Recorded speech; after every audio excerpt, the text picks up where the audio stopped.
Hello everyone, and thank you for joining me this evening. This is going to be another episode where I mostly talk and I don't really do a whole lot else.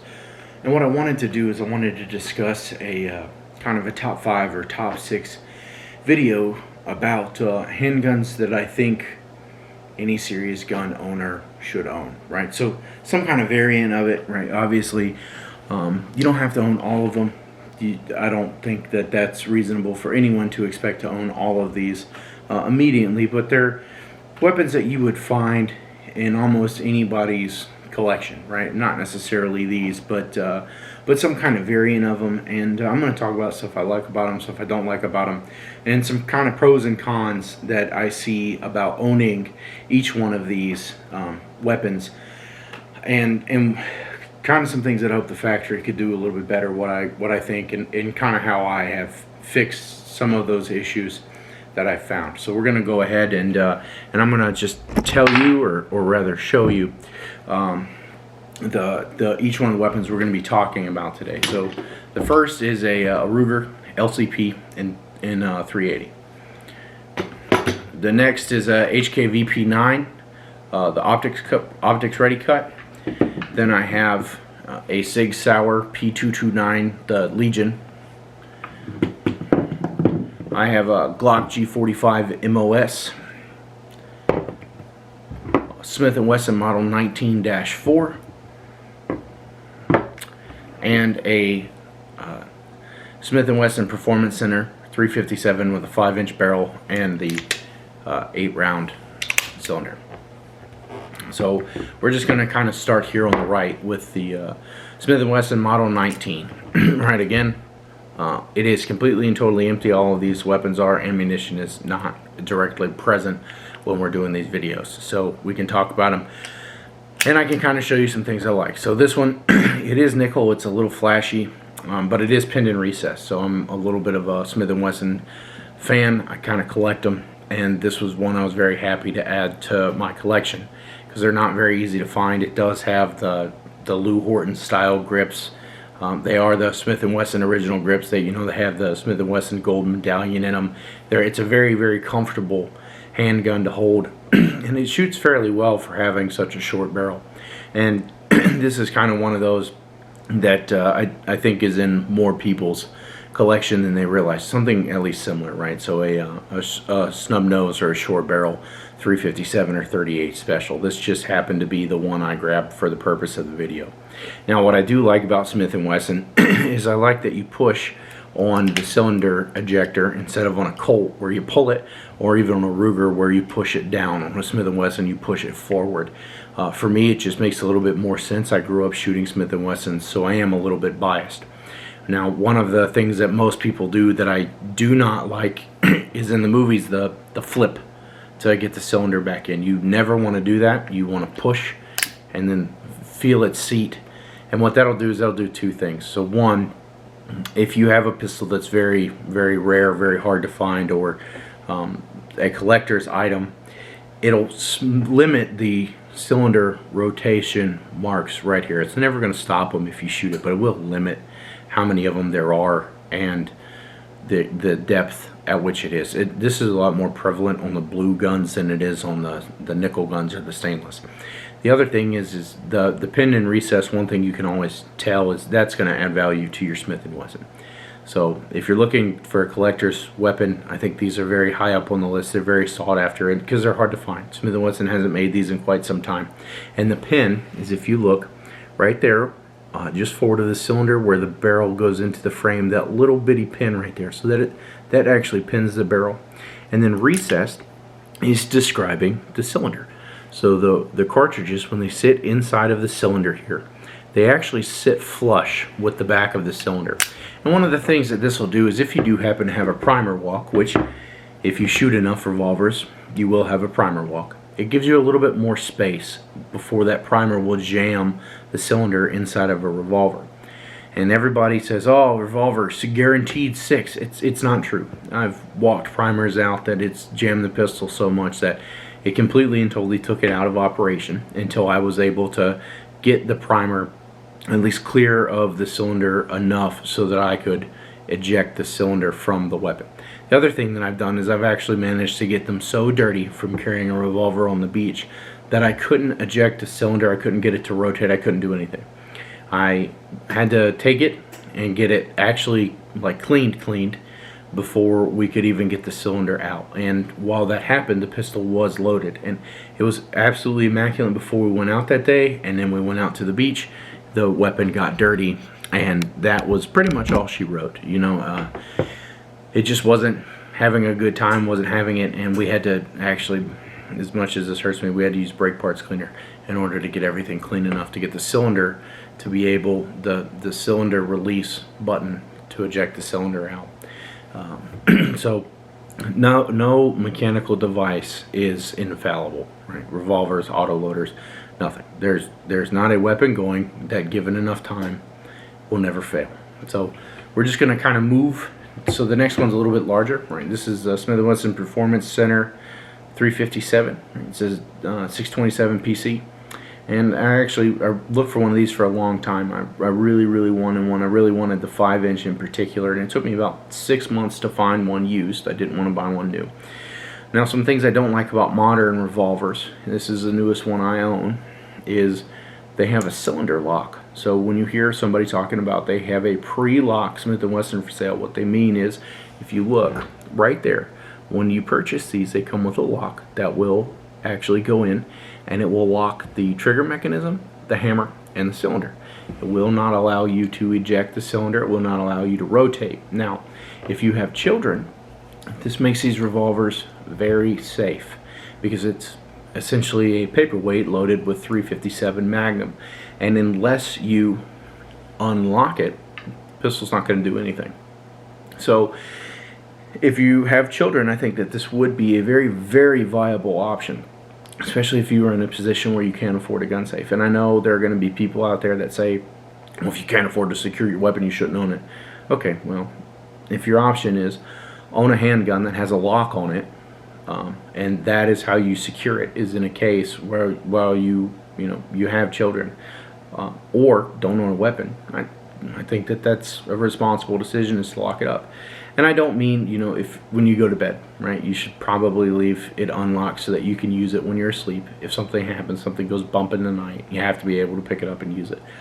But what I mean is, if you're leaving the house and you're leaving your handgun behind, right, I don't advocate that, but if you do it, then that would be a wonderful time to lock your weapon, so that nobody can pick it up, nobody can use it, it can't be used against you, and you can't have a negligent or an inadvertent or an accidental, whatever the word choice that you want to use, discharge that could potentially cost someone their life. Now, some stuff I really like about this pistol is, one, it is an 8-shot revolver.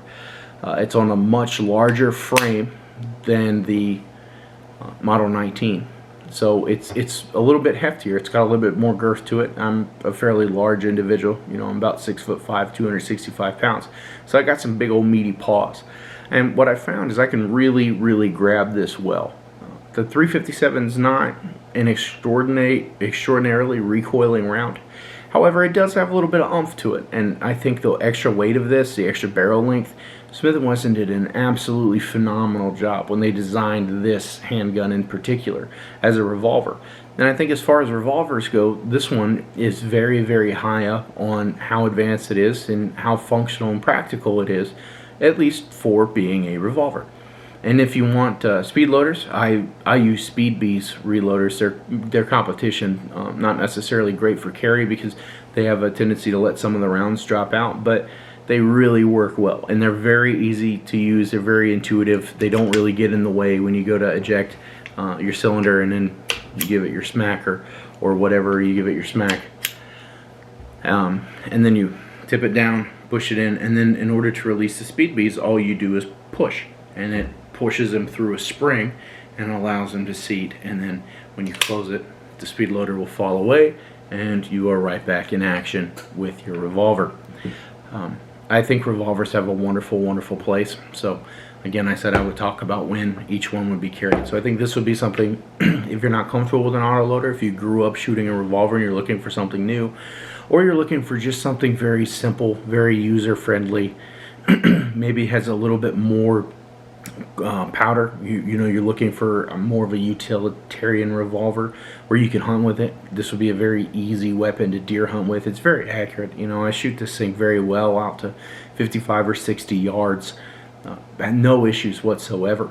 So this, I think this would be a very good, if you are looking for a pistol to carry in the woods that's a little bit larger, you're looking for a pistol to leave in your dresser or your bedside drawer. You don't want to do a whole lot of training with it. You don't want to practice a whole lot, and you want the security of the lock. I think that's the real big driving selling point of a pistol like this, is you do have 8 rounds of 357 on tap, which is a significant amount of firepower.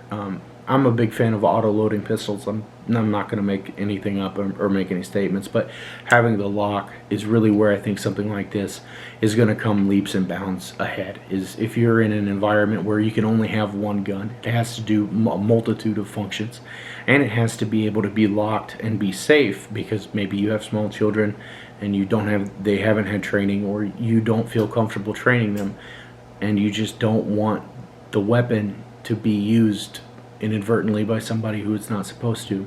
Wonderful weapon. Very well manufactured, very accurate, very user friendly, and the lock on it would be the very large selling point if that's a feature that you're looking to have.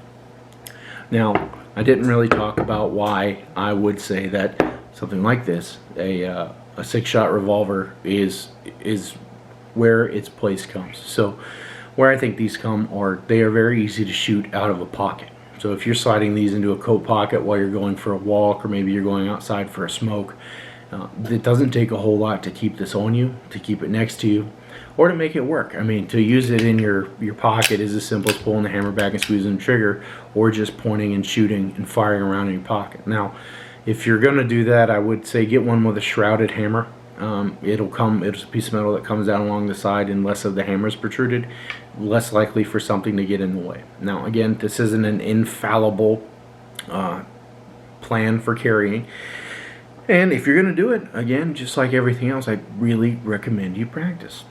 You get to an outdoor range, or you get to somebody's farm, it's going to let you, and you get a complete donor jacket, go to Goodwill, slide it in the pocket, and make sure that it's in a safe condition. And I think you'll be absolutely amazed at how much this weapon heats up, how much of the flash is right there. Really look at what happens when you fire a revolver. Like, look at it at night, because there's a powder or a flash all around the cylinder here and out of the muzzle of the weapon, especially shooting something like Full House 357. Really look up shooting a snub-nosed 357 in the dark. I think it's very potential that it would be a complete turnoff for doing something like that. It's just a ton of powder, it's a ton of chamber pressure that goes everywhere when you shoot it, and then that forcing cone does not line up perfect with your cylinder. It just doesn't. It's part of them. The only ones that do are the Mosin Nagant revolvers, and the cylinder actually rotates forward and it locks on that forcing cone, and those come with a whole nother multitude of problems. And anyone who says guaranteed 6, look, there's a reason the police have went away from them. Revolvers have all of their own types of issues. They have timings that have to be correct, or the weapons just don't work. So don't, by any stretch of the imagination, think or misconstrued what I'm saying that a revolver is 6 guaranteed rounds, because that is just absolutely not the case in any situation. They're mechanical devices, and all mechanical devices will break or fail at some point in time. The next thing I'm going to talk about is, you might have seen this on another one of my videos, the HK VP9. So I think this is one of those weapons that is just outstanding for its ergonomics. I mean, it feels absolutely incredible. A lot of us, when we talk about it, say that we feel violated, that H&K broke into their houses in the middle of the night, took a mold of our hand and slapped it on a pistol. I mean, they just feel incredible. And they're about the same size as a Glock 17, if you've never held one or seen one in person. They're not that much more expensive. I think normally these go for, the optics cut go from anywhere between like $700 and $850, depending on if you get them on sale, where you get them, when you get them. You know, if you're dealing with all this COVID crap, or if you got them before. I think this one new was somebody paid right around $800, and I got it used secondhand, and I got it for right around $600. which I think is a pretty reasonable and fair price. Again, this is the optics cut, so they moved the sights a little further back. Now, one thing you have to understand is the optics cuts, the sights, the rear sights in particular, are not the same as the regular VP9. They're moved a little bit further back, and they're a little bit of a different shape. So if you're buying it and you have the intention of replacing your sights, which again, I'm a huge fan of tritium sights. I know there's plenty of arguments out there that say just get a weapon light, and trust me, we're going to talk about those. But I really think your pistol or your weapon has to work 100% of the time. So if you get a handgun and it doesn't come with night sights, I recommend purchasing them, because if your weapon does not work all the time, it's going to fail you when you need it the most to function. So again, this is a very, very comfortable handgun. They're very accurate. You know, we have absolutely no issues at 25 yards keeping 10-round groups in about the size of a pie plate fairly quickly. They can be much more accurate if you take your time, if you slow down, but any realistic shooting, they're very, very solid weapons. And this one hasn't been shot a whole lot by me. You know, we've only put about 300 rounds through it between my wife and I, and we haven't had any issues so far. So far so good. I know a lot of people who have shot them and shot them and shot them and shot them, and they say that they're just as reliable as a Glock. I don't know. I have put nowhere near as many rounds through this as I have my Glocks. But so far I like it a lot. I really like how ergonomic it is, how comfortable it is, and also a lot of the standard H&K holsters will fit these, and they fit them well. It's not like you gotta jam it in and make it not fit. I mean, they really feel like they're made for it. The other thing is there's a lot of aftermarket support, and it uses a regular 1913 Picatinny rail on the bottom, so you don't have to go too crazy with your options. It's also a polymer frame, double stack, striker fire, 9mm. And in the year 2021, I think that that's a very, very solid option for anybody, and I really honestly believe that that is how you should be evaluating your carry pistol, be it whether or not you like 9mm. I think that's a solid option for absolutely anyone. So we're going to put this down. The other thing I really like about it is how easy it comes apart. You just lock the slide to the rear, rotate this takedown lever right here down, and then release the slide, and it comes right off. And then to put it back together, you pull the slide to the rear, lock it to the rear, rotate the takedown lever up, and your pistol is right back together. Very, very easy, very user-friendly. Not any tricks, gimmicks, or anything like that you have to do to take it apart. Next, the standard Glock, right? So this is a G45 MOS. It's got a Trijicon SRO on it. I like my dots. Again, we can do a whole nother video on dots and their advantages and disadvantages, because there are advantages and disadvantages, and if you're going to use one, I would really recommend you do your research and figure out which one's best. I like this one because it's got a very large viewing window. It's very easy to pick up the dot. It's got a 2.5 MOA dot on, actually I think this one's a 2 MOA dot. Very easy to pick up, very accurate, not too big, works very well. And this one, actually, I leave this Surefire on. Not really any reason for the color or anything. I don't care about them matching. It was just the one that happened to be on sale. And I really, really am a huge fan of weapon lights on my pistol. Now, one thing that I kind of dislike about all this is it is a god-awful amount of crap on your weapon. I mean, between the dot and the weapons light, it looks like something from a movie. And it also came with factory night sights. And one thing I would like to talk about is I really, really wish Glock would have put suppressor height sights on this from the factory. They didn't, but the sights still work with the dot. At least you don't have to remove them. But I really wish they would have put suppressor height sights on this as it comes. That's one of my biggest complaints I have, is I haven't brought myself to pulling off perfectly good tritium sights to replace. It's coming. I haven't done it yet, and I would very, very strongly recommend doing it for anybody. Again, this is one that I've used more for plinking, and it stays next to my bed. It's not something I carry a whole lot, just because of how large everything on it is. Also, the light's really easy to take off and put on. So I don't think it's a big deal. Leave your light on it if you're at home, and if you go to carry it, you don't want to carry all that extra. You can take your light off, put it in your pocket. Whatever pistol still works in almost every kind of holster there is, and then you can slide your light back on, and it is readily available if you need to use it.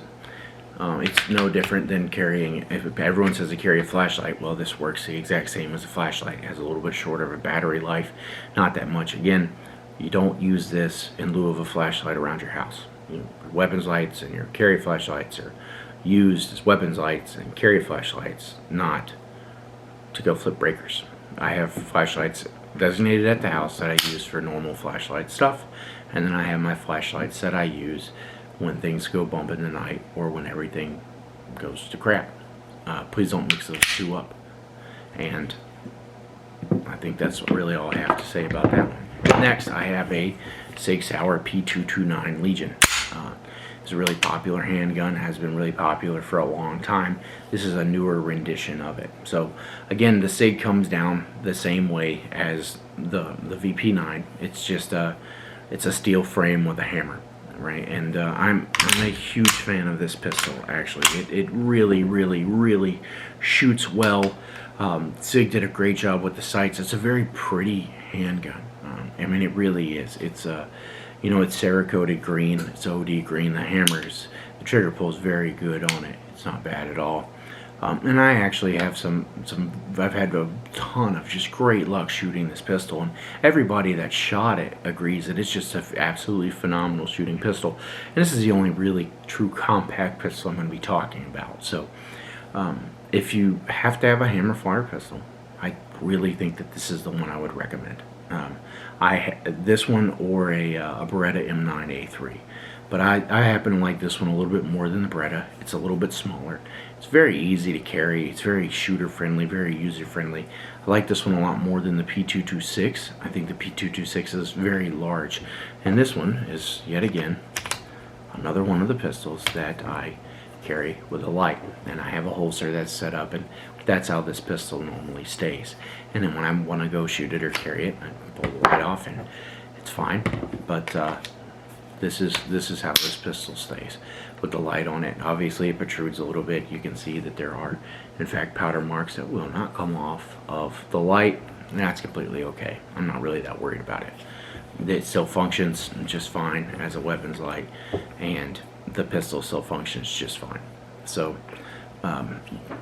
great pistol, shoots very well, very fast shooting pistol. The only thing is that first, with a double action, single action like this, that first trigger pull is very long and tedious. So it is going to teach you trigger discipline when you shoot it. However, don't be expecting it to go fast. What I've seen more than anything is when people are shooting a double action pistol, they really kind of push that first round off target, especially if it's farther than 15 yards, and it's just because of the length of the trigger pull. It also is a lot to pull with your left hand, your weak hand, if you are not in practice with it, because it's an extra weight. Most people's weak hand or support hand is much weaker than their strong hand. So for something like this, you're going to have to practice a little bit more with that weak hand, especially on that first round, and it is very important that you do that. But other than that, you know, I absolutely love this little pistol. It has 15 round magazines from Sig. It's great little gun. Now back to the Glock G45. So what this is for anyone who's not very familiar with it, this is basically the G19X that Glock listened to fan feedback about. Has front slide serrations, and unlike the 19X, this is a true Gen 5. It has an ambidextrous slide release. The magazine release can easily be shifted to the other side, and it is a true Gen 5. They put front slide serrations on it, and it is a G19 slide on a G17 frame, which means it holds 17 plus 1 standard from the factory. Magazines sit flush, and it has the 19 slide on it. Same thing as the 19X. The only difference is the G45, again, is a true Gen 5. And the last pistol I'm going to talk about is the Ruger LCP N380. Now this pistol, I cannot say this enough, and I want to preface, this is a complete and total turd burglar of a pistol. I would never recommend anybody that you care about carry this pistol as their only weapon. As a backup, sure, it's a freebie. Backups can be whatever you want. I do not think I have ever made it through 20 rounds without this pistol malfunctioning. Having a stoppage, having a malfunction, something going wrong. The sights are fixed and just absolute crap. The ergonomics are terrible. It's very, very, very high. It sits very, very high. The grips is way too small for the pistol, and there's a lot of muzzle flip when you go to shoot it. I mean, it rattles. It's a real piece of crap. So why do I talk about it? Why do I have it? Well, it was cheap. I actually got the pistol and 250 rounds of ammunition, most of them Hornady Critical Duties, for $200. So I got the ammunition was worth more than I paid for the whole pistol and ammunition. So I picked it up because of a deal. Now, why am I talking about this? Well, it's easy to carry. A piece of crap pistol that is easy to carry and you have on your body, it's better than a match pistol that you don't. So I think that is why I'm going to talk about something like this. Again, it's a complete and total piece of crap. It's a 380. I think it's a horrible self-defense cartridge, just ungodly, underpowerful. The ergonomics on these things are junk. You can't put a magazine in it, cycle a slide, and actually get through the entire magazine of ammunition. It will malfunction or have a stoppage just cycling the slide trying to get through it. But it's easy to carry. And that's what I'm trying to say is this is something that I have one of these little crappy Stickies holsters, right? Nothing special. Pistol goes inside of it, covers the trigger guard, and I put it in my pocket or I put it in my waistband. Even on my sweatpants when I go for a walk, when I go for a jog, it goes in the pocket of my Carhartt. It can go in a breast pocket very easily, and you don't have to worry about it going off. You know, these are enough to cover it. But really, I carry this kind of around my house because I want to be armed. I want to have something on me, and I can use this to get to a nicer weapon.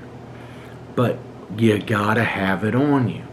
That's the only thing is all of these other weapons are great, and I would take them in a heartbeat over this. But I find that because of this thing's small size and small stature, that I have this on me more than anything else. And I know it's going to jam and I know it's going to malfunction, but it's something. And that's what I really wanted to talk about is all of these pistols are great. All of these reviews online are wonderful. But if you're not willing to carry it and you're not willing to have it, it won't do you any good. I can promise you that. It's like having, a 5-point racing harness in your car and then not buckling up before you get in an accident or before you drive. It doesn't do you any good. A weapon that you have is wonderful. A weapon that you have and don't have on you is liability. And that's the thing that makes something like this still available in the market and still for sale. It's very easy to carry. It's very easy to slip in your pocket. The holsters, I think this was $4. I haven't ever had an issue out of it. So for $204, I'm still shooting the same ammo. I think I've put maybe 10 rounds through that little pistol. Jammed 3 times. But I know it's going to jam. I know it's going to malfunction. I know I'm going to have stoppages. But it's so easy to carry. I'm not going to carry this outside, right? This isn't going to be my EDC. But when I come home, if I'm cooking dinner, this is really easy to keep on me. And that's the most important thing, is figuring out a happy medium, right? Because I'm not wearing this around my house. It's not comfortable. It's just not. Wearing it out in town is a chore. Even wearing this out in town, even without the light, is still a chore. It's fairly large. And yes, there are Glock 26s. I've had one, and they're a way better option and something that you can actually carry all the time. And they're a little heavy, and again, that's why I keep going back to something like this, because it's a freebie. I use it as a backup pistol. I use it around my apartment when I don't expect anyone to come in. I use it when I'm outside by the pool smoking a cigar, because it's something that's very easy to conceal. It's very easy to keep on me, and it doesn't take a whole lot. So again, all of this is just food for thought. I'm not trying to talk you into or out of anything. I'm just letting you know kind of how I feel about each one of these really common pistols, or at least common types of pistol that I see. And you'll notice I did not have a 1911. That was on purpose.